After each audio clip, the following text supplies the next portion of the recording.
안녕하세요. 한감독 영화 보러 가다 한우진입니다. 반갑습니다. 이 포맷 하나 잡았어요. 여기 제가 사진 하나 찍을 거거든요. 혹시 오히려 관객분들. 자, 뭐 할까요? 그냥 뭐 V에도 좋고, OK에도 좋고, 그냥 웃어주셔도 좋고. 자, 하나, 둘, 셋. 오케이. 자, 한 번 더 갑니다. 잘 나올 때까지. 하나, 둘, 셋. 하나, 둘, 셋. 자, 요 표정 바라보시는 노 감독님 한번. 자, 한감독 영화 보러 가다 4월 감독님은 노진수 감독님 2년 만에, 정확하게 말씀드리면은 20개월 만에 돌아오신 겁니다. 첫 회 진행해 주시고 20개월 만에 오셨습니다. 정말 너무 감사드립니다. 노진수 감독님 다시 한번 소개 올리도록 하겠습니다.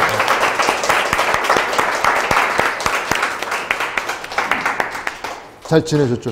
네. 네, 뭐 저는 거들 뿐 이제 노진수 감독님의 시간입니다. 자, 인사 한번 부탁드리겠습니다. 네, 하여튼 일단 너무 반갑고요. 예, 보러 와주신 분들 너무 감사드려요. 예, 단편 영화를 이렇게 모아서 상영할 기회가 한 번도 없었거든요. 방송에서 그때 했었고. 그래서 이렇게 와서 이제 봐주셨고, 또 어떻게 보셨는지 또 생각하는 것들 얘기 나눠보면 재밌을 것 같아서 기대가 되고, 예, 적극적으로 참여해주세요. 반갑습니다.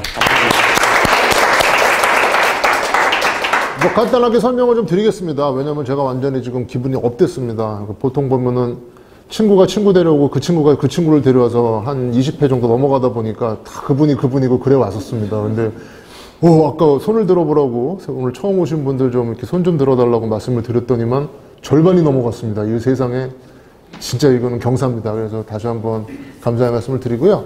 아시다시피 한감독 영화 보러 가다는 저는 그냥 거들기만 해요. 거들기만 하고 주로 이제 관객분들이 질문을 하시라고 이렇게 시키면 질문 얘기 안 하고 본인이 느낀 점들 얘기 많이 하시거든요. 그래서 뭐 이미 다 알고 계실 거라고 생각하고 편하게 진행을 하도록 하겠습니다. 오늘 기억이 잊혀지기 전에 빨리 진행하려고 하거든요. 그래서 지금 아까 말씀드린 오늘 영화 너무 많이 봐가지고 막 헷갈리실 거예요. 그래서 조금 정리해드리고 진행하겠습니다.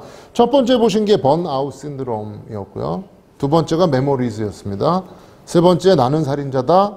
네 번째가 내 마음이 보이니. 그 다음에 다섯 번째가 내가 먼저 농담을 시작했다. 이제 기억이 좀 나시나요? 어느 분 먼저 좀 말씀 좀 들어볼까요? 물어보고 싶었던 거, 느꼈던 거 뭐 편하게 얘기해 주시면. 바로 나옵니다. 예. 사실 그 5편을 보면서 느꼈던 게 제목을 거의 다 영화 끝부분에다 두셨어요. 아, 네. 나는 살인자다를 제외하고는 나머지는 다 영화 끝부분에 두셨는데 그거에 대한 의도가 있으셨는지에 대해서 좀 여쭤보고 싶고요. 그리고 두 번째 영화 메모리즈를 보면은 현실은 흑백인데 기억이 컬러였거든요. 그거를 일부러 그렇게 만드신 건지에 대해서 그리고 그런 의도도 궁금해서 이렇게 두 가지 질문 드리겠습니다. 첫 번째로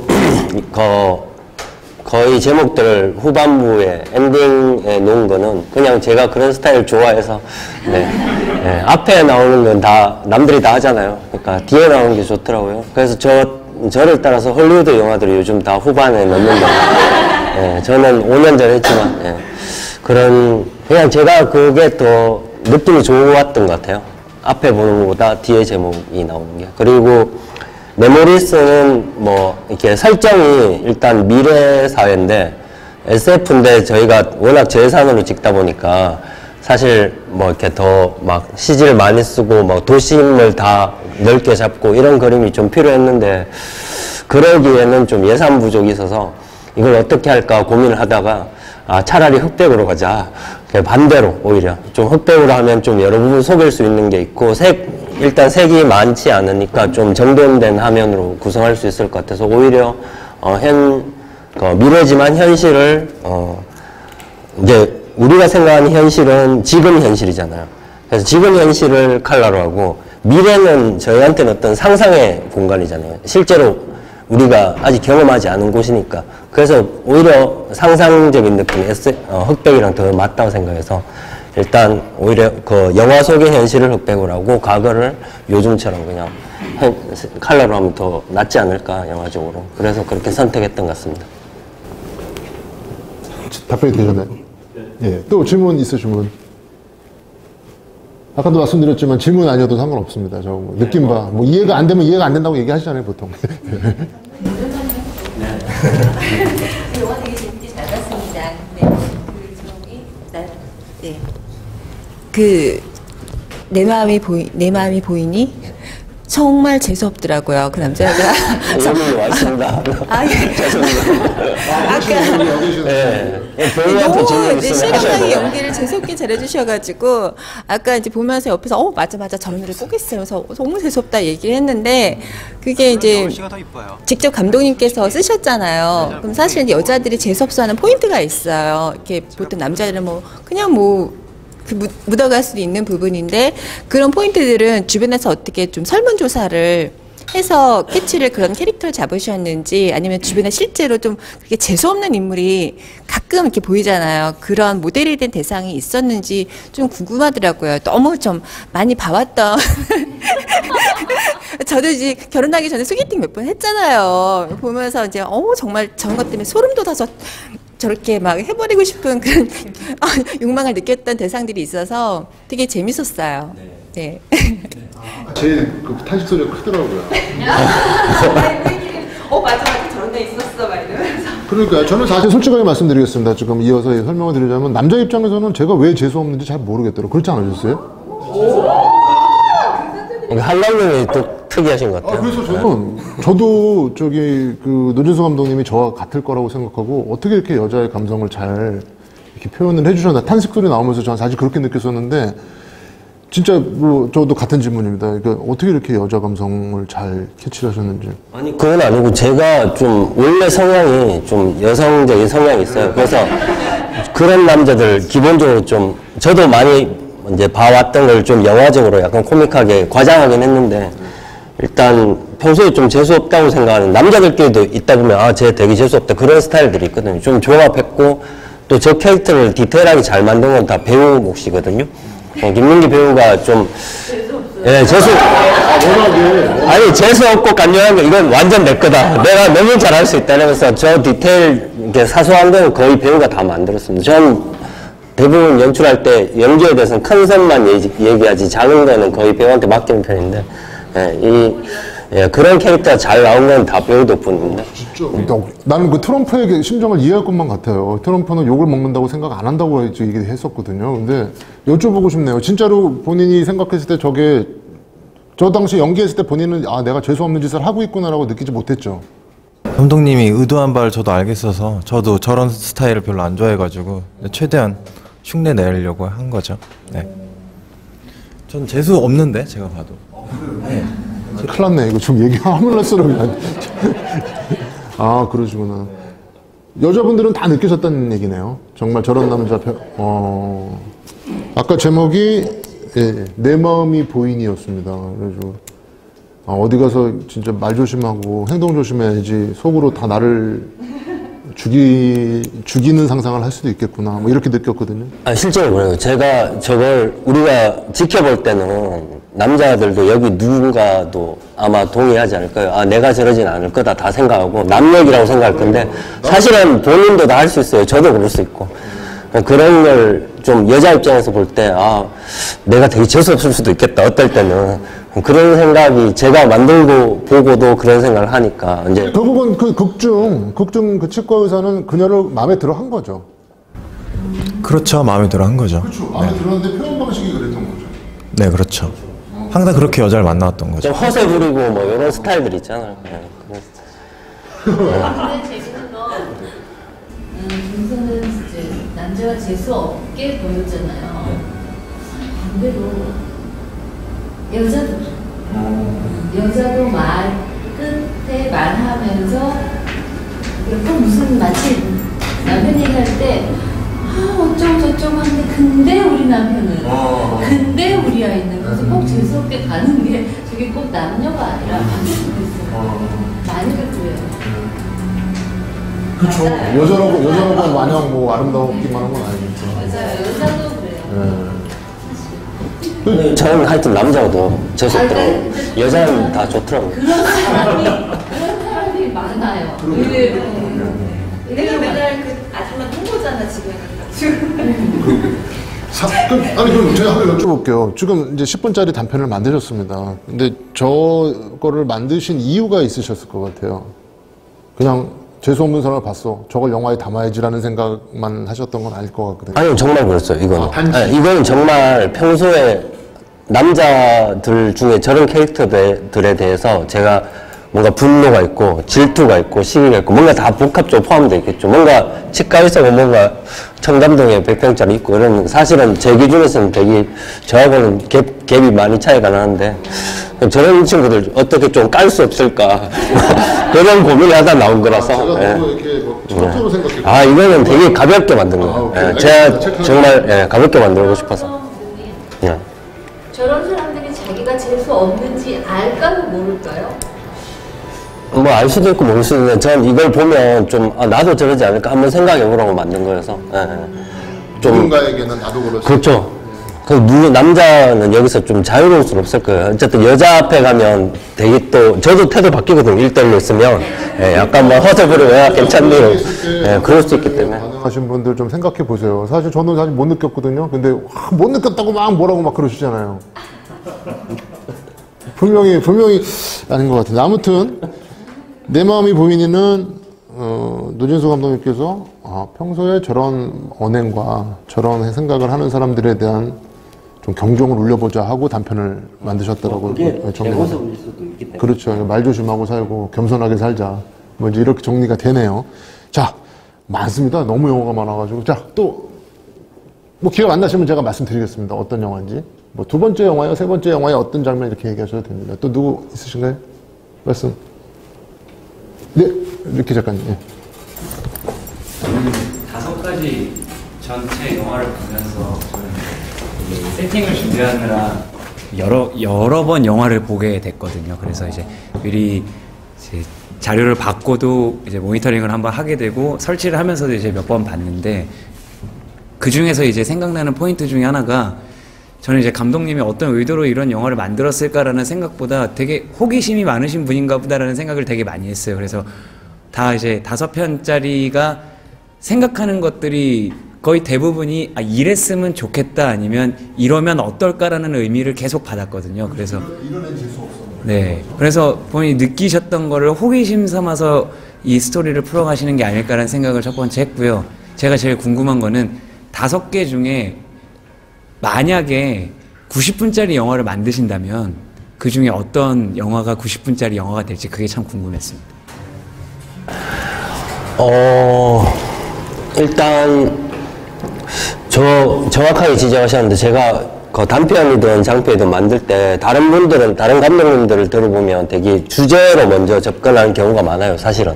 근데 저는 좀 어떤 상황이나 제가 생각하는 것들 뭐 이런 되게 간단한 걸 가지고 좀 발전시켜서 이렇게 생각을 해서 이제 이야기를 만드는 편인데, 그 얘기 들으면서 제가 더 그랬구나 한 번 더 생각할 수 있어서, 좋은 말씀 해주셔서 감사하고, 그냥 상황을 항상 중시하는 것 같아요. 그리고 두 번째 질문하신 것 중에 제가 장편으로 해보고 싶었던 건 그때 찍었을 때도 그 생각을 했는데, 그 메모리스라는 작품을 좀 장편으로 하면 어떨까 생각을 했어요. 그게 사실 이터널 선샤인이나 몇몇 영화들이 이제 뭐 기억을 이제 뭐 이식하거나 지우거나 뭐 이런 얘기들이 있는데 기억을 사고 파는 게 만약에 미래에 가능하다면 어떤 일이 벌어질까 이게 좀 호기심이 생겨서 이제 시작했던 건데 그걸 좀 장편으로 좀 발전시키면 좀 더 재밌는 게 나오지 않을까? 이런 생각에서, 보시는 분들도 그런 말씀 좀 해주시는 분들이 계시고,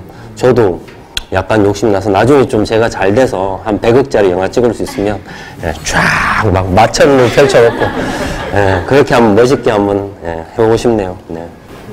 사실은 저는 이제 아까도 말씀드렸지만 상영에 들어오기 전에 영화 안 보고 현장에서 같이 관객분들이랑 보고 느낀 대로 막 얘기하거든요. 그러니까 어떻게 보면 이제 생각 없애려고 생각 있는 대로 나는 대로 하는 편인데 이제 오자마자는 좀 궁금해가지고 아까 그 밖에 좀 먼저 얘기한 그 준비하시면서 영화를 보신 분한테 물어본 거죠. 리키 작가님한테 영화 어때요? 그랬더니 하고 싶은 얘기를 그냥 편하게 하신 것 같다라는 뉘앙스의 얘기를 해주시더라고요. 근데 이제 보면서 사실 이제 그 얘기만 듣고 영화를 여러 편 보면서 느낀 거는 그럼에도 불구하고 막 되게 현학적이 되는 거죠. 왠지 뭔가 아까 말씀드린 것처럼 뭔가 다른 생각이 있지 않았을까? 그랬는데 지금 이렇게 편하게 얘기해 주시니까 있는 그대로 받아들여도 되겠구나 이런 좀 편안함이 있습니다. 자, 또 느끼신 부분이나 질문하실 부분이 있으면 또. 말씀하시면 꼭 지정해달라고 기다리실 거예요. 그러니까요. 저는 오랜만에 오늘 영건 배우님 뵈가지고요. 인사 말씀 한번 해주셨으면 좋겠어요. 저희 카메라 쭉 깔아놨습니다. 네. 자, 조금 마이크 받으시고 인사 한번 해주시고요. 일단 감독님 영화 재밌게 잘 봤고요. 그냥 5편 다 인상 깊게 본 작품들인데 굳이 그냥 한마디 그냥 하고 싶은 작품은 번아웃 신드롬. 예, 단편 영화로서 가장 효과적인 작품이 아니었나. 그리고 10분이라는 짧은 시간 동안 배역이 한 명이 나와요, 캐릭터가. 그걸로 중심을 놓고 이렇게 끌고 가는 것들이 굉장히 좀 돋보였던 작품인 것 같은데 한 가지 좀 해결되지 않은 부분이 있었어요, 개인적으로. 밖에 이제 창문을 보면서 사이렌 소리가 날 때 창문을 보게 되는데 그게 어떤 장치로 쓰였는지 좀 궁금합니다. 그거는 사실 창문 쪽으로 가게 한 이유는 사이렌이 중요한 건 아니었고 자기 자신을 마주치게 하려고 일부러 창가로 보내기 위해서 한 건데요. 창문에 반사돼서 자기가 보이잖아요. 그러니까 그 번아웃 된 상태로 이제 많은 직장인들이 이렇게 뭐 야근 혹은 뭐 자기가 뭘 좋아하고 어떤 꿈을 찾고 이런 거 잃어버린 채로 그냥 일에 계속 빠져서 하루하루 지내는 분들이 많은 것 같아서 그걸 보고 그때 번아웃 신드롬이란 용어를 알게 되고 그러면서 이제 기획해서 만든 건데 자기 자신을 한번 보는 게 우리는 항상 거울을 보고 자기 자신을 보잖아요.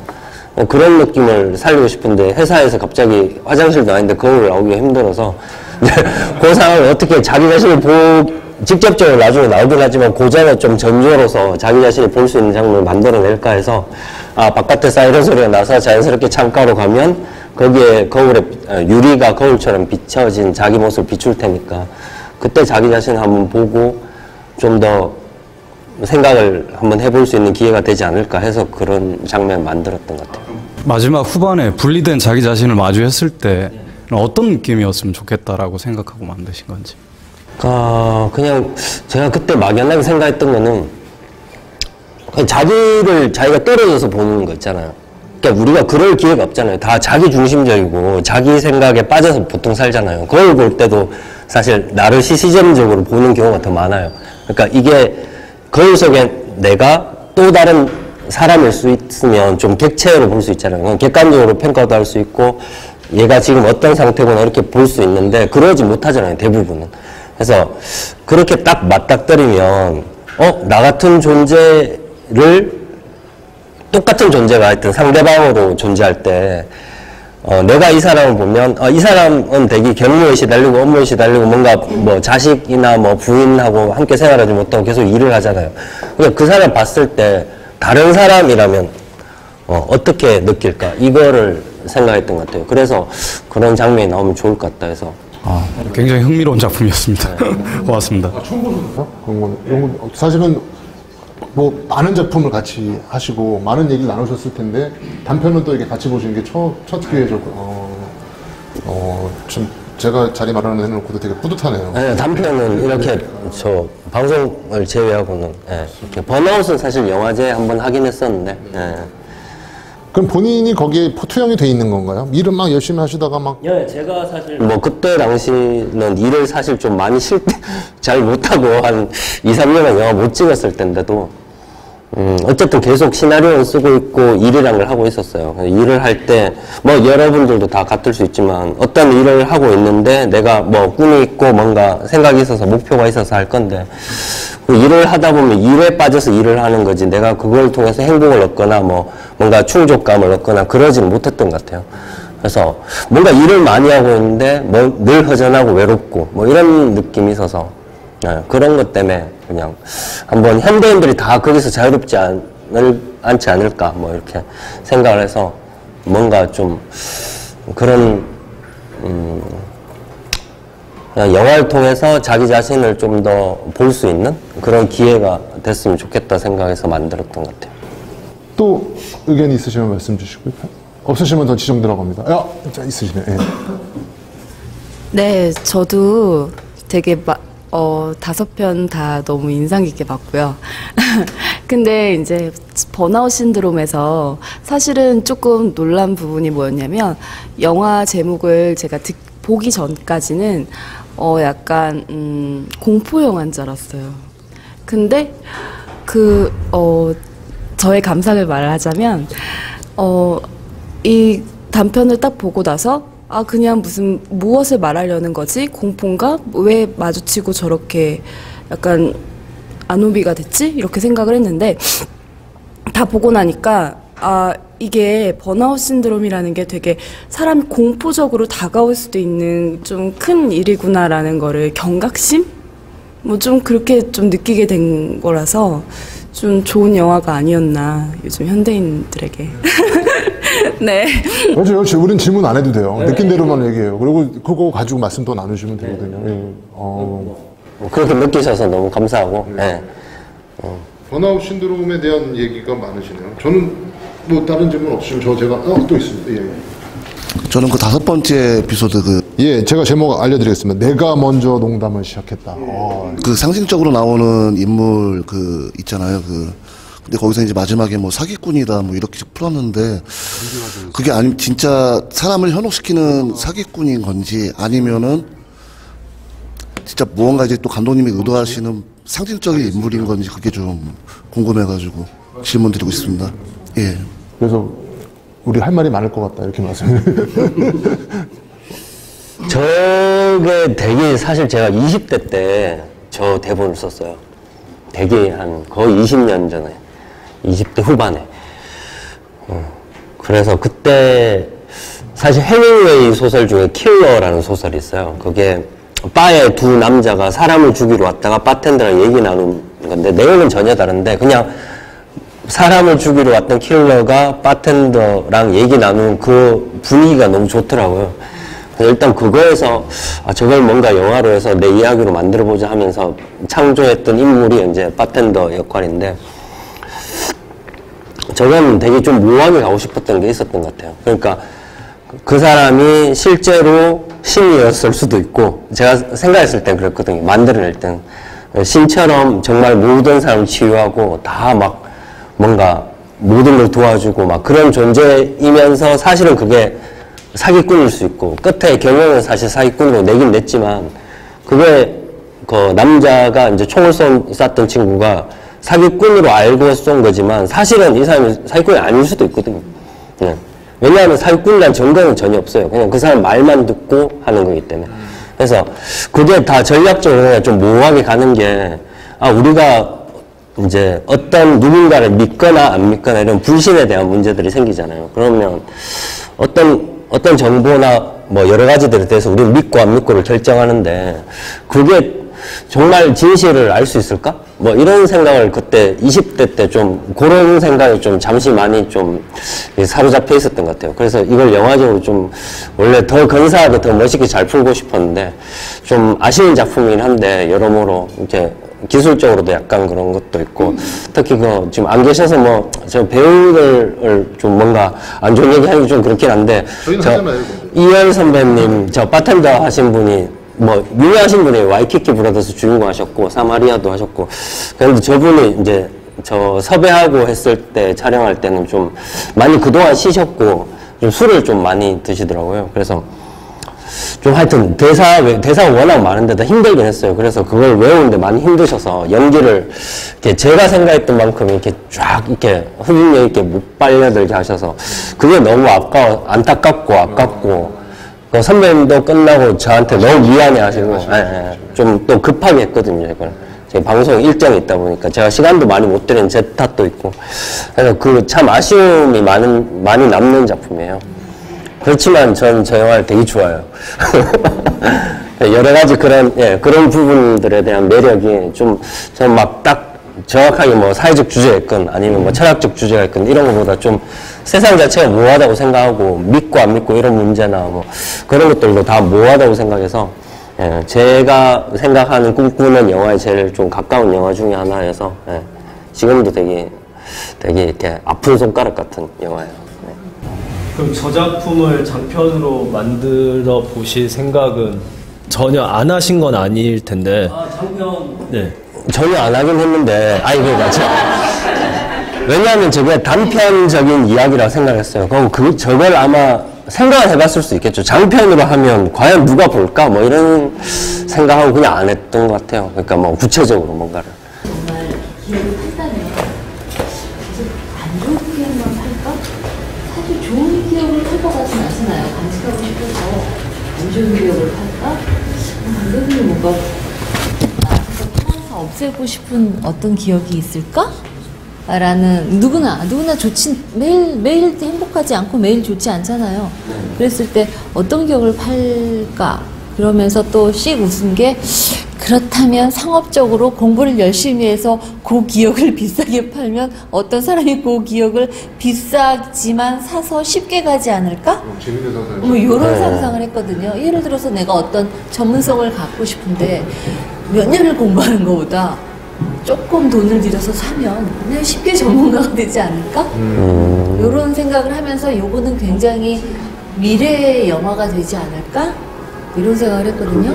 한 단계 더 생각하셨네. 저는 사실은, 저는 사실 기업을 사고 팔고 한다는 걸 비판적으로 생각해서, 그러니까 자본주의가 더 첨예화되고 미래사회로 되면 기업 자체를 사고 판다는 게, 이제 지금은 사고 팔지 않는 게 거의 없는데, 기업조차 사고 팔면 얼마나 끔찍한 일이 생길까의 한 일례로 만든 거여서 사실은 제가 제 기억 중에 뭘 팔고 싶고 뭐 이런 건 사실 생각도 안 해봤는데 말씀 듣고 나니까 그 점이 재미있고 이거는 사실 잊어버리고 싶지만 기억하고 싶지 않지만 툭툭 올 때가 있잖아요. 그럼 이제 그거를 조금 내가 지워버리는 거죠. 지우개로 지우는 것처럼 팔아버리고 어떤 전문성을 요하는 어떤 것들은 내가 쉽게 또 취할 수 있지 않을까?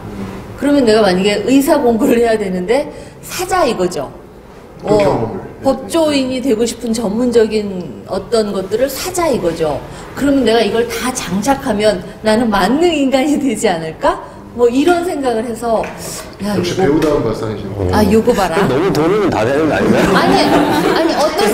아니요. 그렇지만 어떤 사람은 돈이면 되지만 어떤 사람은 그걸 팔아야 되는 상황이 있잖아요. 정말 힘들고 그렇죠. 머리는 있고 상황은 되고 정말 천재인데 안 되는 거지. 그러면 그거를 메모리를 해서 기억을 팔아서 내 생활을 영위하고 어떤 그렇죠. 사람 거래가 되는 거잖아요. 네네네. 장편으로 한다면 지금 얘기하셨던 부분이 훨씬 더 많이 고민해야 될 것 같고 그런 것들. 종합 선물 세트로 내가 갖는 거고 어떤 사람은 죽도록 공부해서 파는 거고 이런 상황이 벌어지지 않을까? 그렇죠. 돈 될 만한 기억을 빨리 얻기 위해서 뭔가 경험을 하고 그걸 빨리 팔아서 해서 자기는 이런 사람도 나오겠네. 다 팔아서 자기는 아무 기억이 없는 뭐 이런 상태가 있을 수도 있고. 나올 수도 있고 지금 스릴러가 나올 수도 있네요. 지금 보니까 너무 재밌는 발상이시네요. 했거든요, 저는. 그러니까 사고 판다면 재밌어요. 그렇죠. 기억이 보통 기억 다른 영화들이 사고 파는 게 있거든요.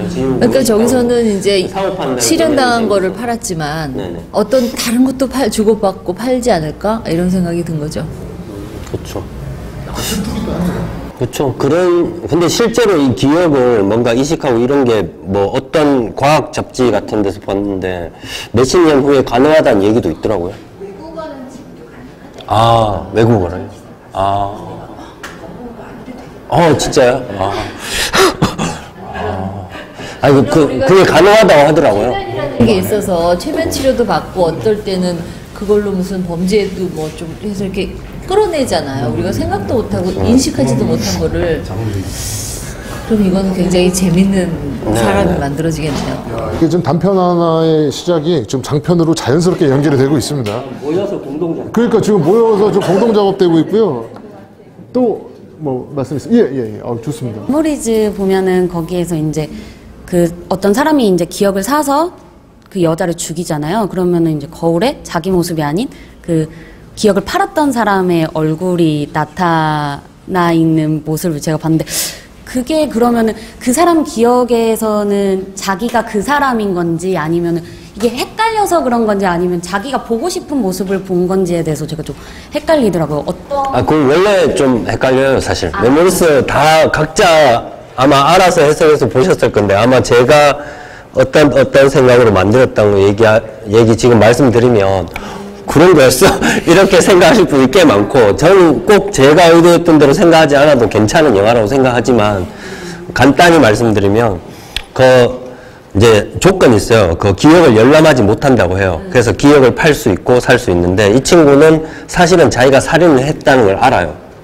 처음에 그 여자랑 사귀다가 홧김에 우발적으로 목을 졸라서 죽인 거예요. 그 기억을 지우고 싶으니까 판 거예요.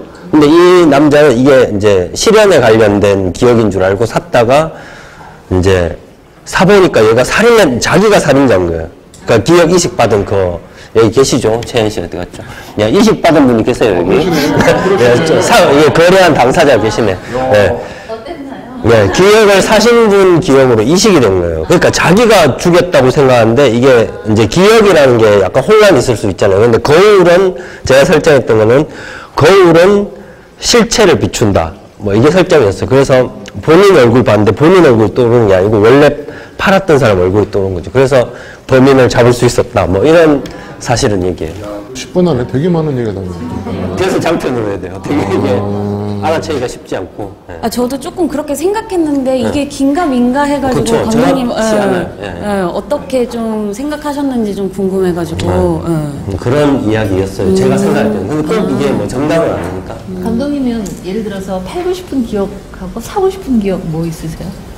개인적인 질문. 나중에 전화 주세요. 제가 잘라드릴게요. 화면을. 이건 좀 근데 생각해봐야 될 것 같아요. 적극적으로 대답하기에는. 일단 팔고 싶은 건 제가 이미 기억이 있는 거니까. 뭘 팔고 싶을까? 근데 어릴 때, 이것도 좀 얘기하기 좀 그렇긴데, 어릴 때 좀 제가 많이 맞았어요. 제가 좀 많이 맞을 행동을 했다고 하더라고요, 부모님이. 그럼 예, 맞을 행동이란 없다고 믿고 그렇게 생각하는데도 하여튼 아버지가 좀 많이 때리셨어요. 그래서 오빠가 돌아왔다라는 영화도 너무 꽂혀서 만들었는데 그 어릴 때 이렇게 어쨌든 학대 같은 뭐 부모님은 사실 학대는 아닐 거예요. 그분이 그러려고 하진 않았지만 제가 느낄 때 그런 기억은 좀 없었으면 싶어요. 지금도 가끔 막 진짜 한참 지났는데도 제가 막 기억이 나요. 이렇게. 한다면 또 어떤 걸 살 수 있다면요? 사면은 좀 많이 고민해보고 싶어요. 이거 많이 살 수 있잖아요. 아니 근데 뭘 사면 좋을까 고민해보고 싶어요. 어쨌든 주로 여자에 관련될 것 같아요. 일단은 좀 뭐가 좋을까요? 아, 저도 보면서 그 생각을 했거든요. 아, 나한테 내가 만약에 없애고 팔아버리는 게 뭘까? 만약에 또 내가 뭘 산다면 뭘까? 이런 생각을 하면서 봤거든요. 근데 보통 이제 설정상으로 그러면 나쁜 기억이나 안 좋은 기억은 거래가 거의 안 되지 않을까요? 이렇게 팔 때도 그렇고 뭐 누가 살 사람이 없으니까 대부분 행복하고 좋은 것만 거래 가치가 있으니까 아마 팔 때도 그렇고 살 때도 그렇고 이럴 것 같아요. 실제 안 좋은 것도 내가 소설가인데 그 기억이 필요하다면? 그럴 수도 있지 않을까. 뭔가 이렇게 재미난 일이 많이 생길 것 같아요. 뭔가 상상의 여지가 많아. 자, 또 왔습니다. 없으시면 제가 오늘 깜짝 놀랐습니다. 사실은 이렇게 진행하다가 오늘 처음 오신 분 가운데 박흥식 감독님 계시죠? 박흥식 감독님 예전에 많이 저희 인연이 있죠. 저 첫 영화 저희 오늘 처음 와주셨고요. 아우 저 사실은 이렇게 친히 와주실 줄 몰랐습니다. 너무 와주셔서 감사드리고요. 저 조금 간단히 소개해드리면 얼마 전에 그 이태리 롤 로케이션 했던 그 김승우 배우님하고 이태란 배우님 나왔던 두 번째 스물의 감독님이세요. 그래서 좀 연락도 없이 이렇게 노진수 감독님의 영화를 보러 이렇게 와주셔서 아유 와주셔서 너무 감사합니다. 네.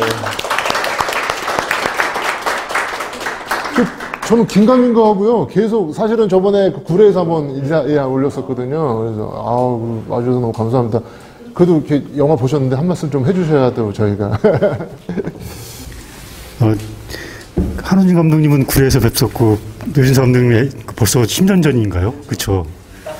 그러니까 페이스북에서 감독님 그 영화 소개하는 글 같은 거 가끔 보고 그 여기 한번 이제 와보고 싶었는데 마침 노진수 감독님이 오늘 하셨는데 시간도 마침 이상하게 났어요.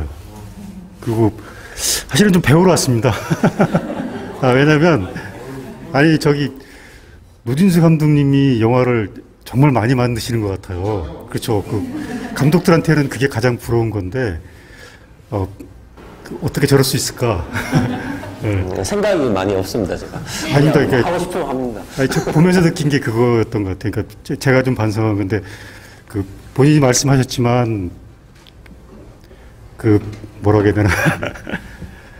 영화가 유쾌하고 가벼운 것도 좀 있는 것 같아요. 그러니까 너무 진지하게 생각 안 하시니까 영화를 편하게 대하시니까 영화를 많이 만드시는 것 같다는 느낌이 들어가지고 제가 좀 반성해서 저는 너무 이렇게 진지하게만 생각해가지고 무겁게 생각하니까 많이 못 만드는 것 같고, 그래서 아무튼 많이 만드시는 것 때문에 아 저분 어떻게 이렇게 많이 만드실까 좀 배워야 되겠다 생각했는데 좀 그거 같아요. 그러니까 영화를 너무 무겁게 생각하면 안 될 것 같다는 생각이, 가볍게 생각하고 편하게 생각해서 많이 만드는 게 좋을 것 같겠다는 생각이 좀 들었습니다. 감사합니다. 겸손하게 얘기해 주시니까. 제가 뭐 이거는 또 노진수 감독님 모셔놓고 또 박흥식 감독님 얘기하기 좀 이렇습니다. 저희가 이렇습니다. 예, 저희가 이렇습니다. 근데 이태리를 그렇게 이쁘게 담은 한국 영화가 없었던 것 같았거든요. 너무 아름답게 봤고요. 나중에 기회 되시면 이태리 여행 가실 필요 없습니다. 한 300만 원 들잖아요.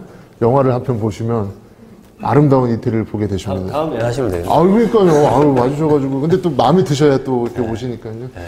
와주셔서 너무 감사드리고, 사실은 이 한 감독 영화 보러 가다를 2년 전에 시작했던 이유가 지금 박흥식 감독님께서 말씀해 주셨던 그 이유였거든요.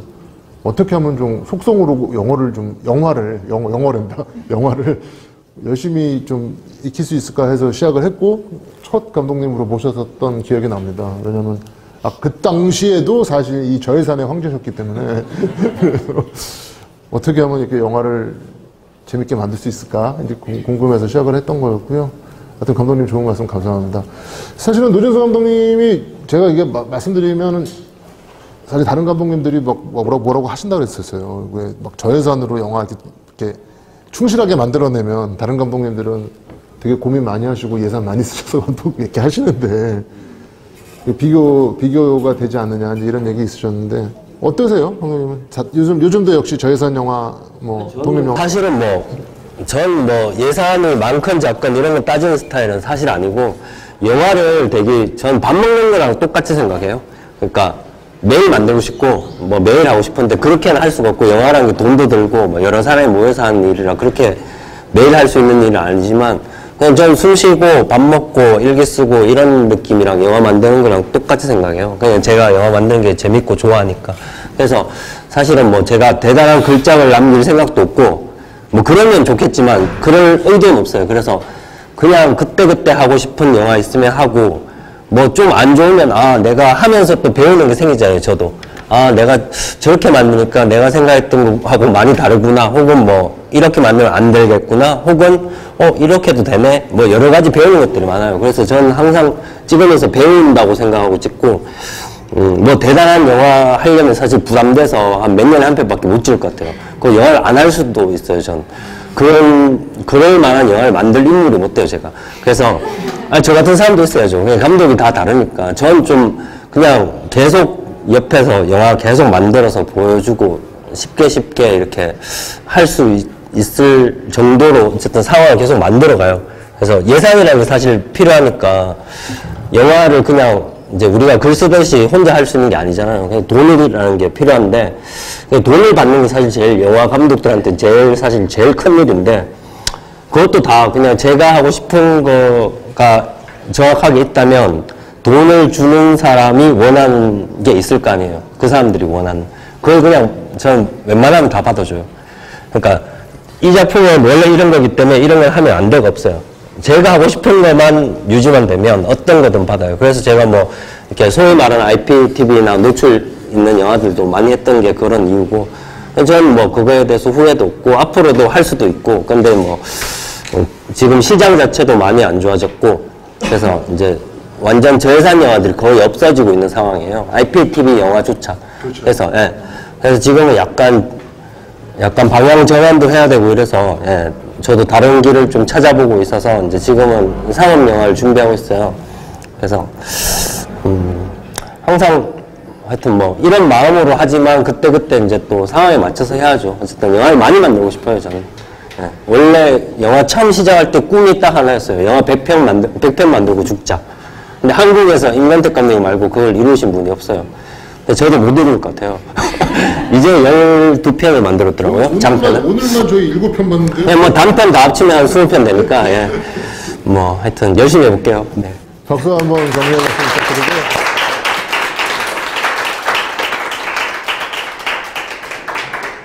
저희가 이게 10손가락 깨물어서 안 아픈 손가락이 없다고 하는데, 하다 보니까 저희가 이게 한 작품만 이게 빠졌어요, 말씀 중에서. 이게 뭐였냐면, 이 나는 살인자다. 지금 얘기 못 나눠봤거든요. 혹시 나는 살인자에 대해서 좀 이렇게 물어보고 싶거나 느낀 바가 있으신 분 계세요?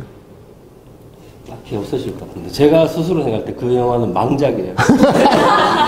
왜냐하면 이게 영화라고 하기 신기하네. 네, 영화라고 하기 애매하고 약간 이런 방송이 있다면 예고편을 대충 뭐 이렇게 이런 식으로 만들겠다 해서 만든 건데 영화라는 개념보다 그냥 너무 그때 오디션 프로 많을 때여서 지금도 많지만 예, 뭐 살인자 오디션도 있지 않을까 이래서 그냥 갑자기 불쑥 들어서 그냥 해보지 뭐 이러고 막 말도 안 되게 일부러 좀 희화시키려고 완전 저게 몇 년도 작품이세요? 2012년 지금 말씀하신 대로 5작품을 진짜 꾸준하게 단편 작업을 사실 상영화 이렇게 크게 하시면서 단편 작업하시기가 쉽지 않은 걸로 제가 알고 있었거든요. 근데 이렇게 또 5편을 또 연말을 하고 계셨어요. 이게 이유가 있으세요? 이렇게 이거는 방송으로 한 거예요. 그러니까 제가 개인적으로 하고 싶은 방송국에서 돈을 받고 한 거예요, 다. 그래서 제 돈으로 영화 안 찍습니다, 저는. 돈도 없고요. 일단 받아야 되니까. 저는 하고자 하는 얘기를 영상화시키는 어떤 작업 중의 일환이었다라고 생각했는데. 아니요, 저는 지금도 영화 아이템이 저는 100개가 넘어요. 다 써놔요. 이런 거 한 줄이 되든 그게 몇 페이지가 되든 다 써놓고 기회가 오면 이거부터 해야지 막 이번 기회에 이걸 할 수 있어 이러면 막 하고 싶은 게 너무 많아요 지금. 그러게요. 네. 딱 느낀 거는 영화를 아까 이제 박흥식 감독님도 그 말씀을 해주셨는데 영화를 그냥 되게 즐기시는 느낌이거든요. 정말 되게 즐기고 재밌어 하시는 느낌이 들어서 사실 너무 즐겁습니다. 그리고 제가 광팬이 되는 이유도 이제 그런 부분이고요. 어느덧 말씀을 나누다 보니까 55분이에요. 그래가지고 저희 다들 너무 오랜 동안 시간 내주셔서 감사드리고요. 한 5분 동안 일단 노진서 감독님 말씀 좀 정리 멘트 듣고요. 저희 헤어지도록 하겠습니다. 좀 긴 시간 장시간 영화 봐주시고 말씀해 주셔서 너무 감사드리고요. 이 말씀 듣고 감독님 여기 앉혀서 제가 사진 한 장 찍을 거거든요. 같이 한번 사진 하나 찍을게요. 예. 5분이나 주셔서 부담스럽네요. 예, 저는 뭐 그렇게 길게 할 얘기는 없어서. 예. 그냥 영화. 전 이런 사람이고요. 저 같은 감독도 하나 있으면 좋을 것 같아서, 예.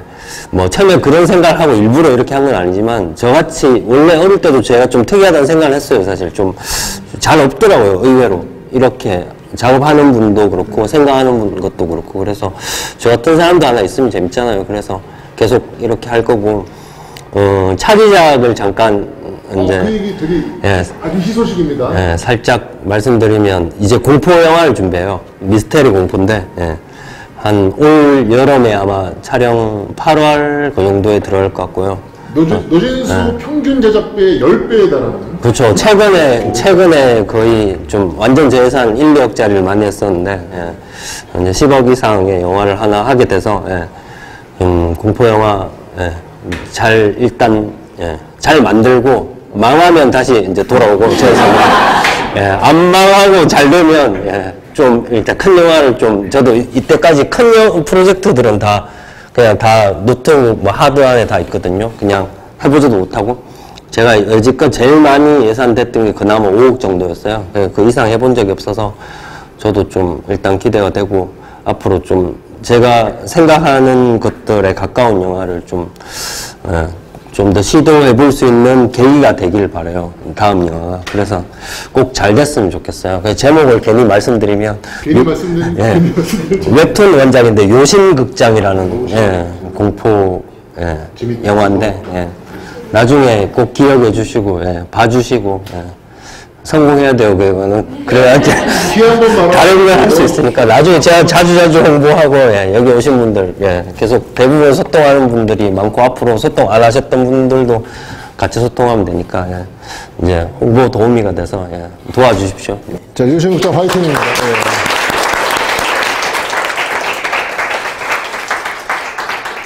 한감독 영화 보러 가다는 전 출연 감독님이 릴레이로 이렇게 추천해 주시거든요. 그래서 지금까지 어떻게 여기 2년 가까이 됐어요. 그래서 감독님 추천 그냥 공개적으로 하나 해주세요. 어떤 분 좋으실까요? 추천요? 박흥식 감독님.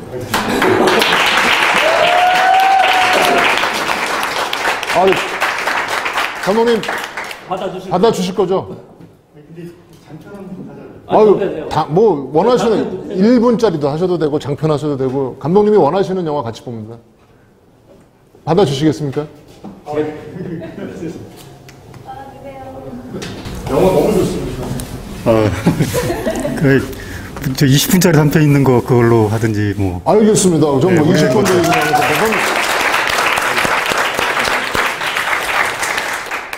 또 이렇게 엮이시는군요.